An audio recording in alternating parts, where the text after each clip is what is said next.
Sabahınız xeyirli olsun. İlkin məlumatlar ondan ibarətdir ki, təqsirləndirilən Ermənistan vətəndaşı Aray Karutunyan və digərlərinin barəsində olan cinayət işi üzrə açıq keçirilən məhkəmə prosesi bir neçə dəqiqədən sonra Bakı məhkəmə kompleksində öz işini davam etdirəcək və növbəti baxış iclası keçiriləcək.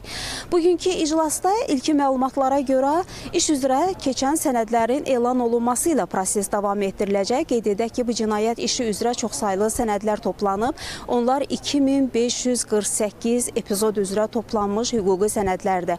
Hadisə yerinin baxış protokollarıdır, məhkəmə tibbi ekspertiza rəyləri, şahidlərin, zərərçəkmişlərin və təqsirləndirilən şəxslərin ifadələridir.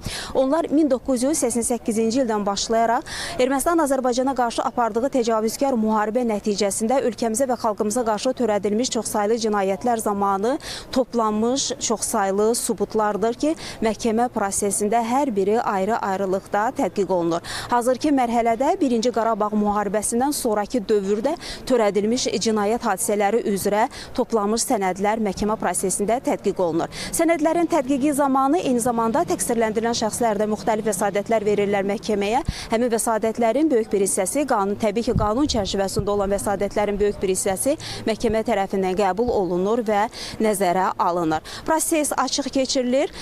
İştirakçılar olduqca zərərçəkmişlərin sayı prosesdə çoxdur və görüntülərdən də göründüyü kimi bugünkü iclasda da çox saylı zərərçəkmişlər iştirak edirlər.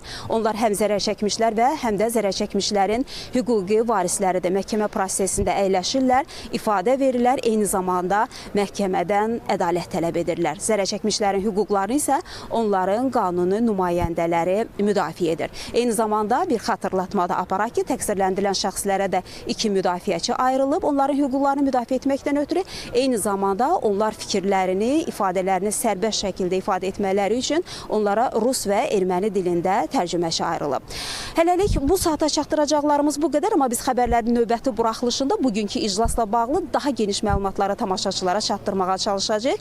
Buyurun, söz yenidən sizdədir.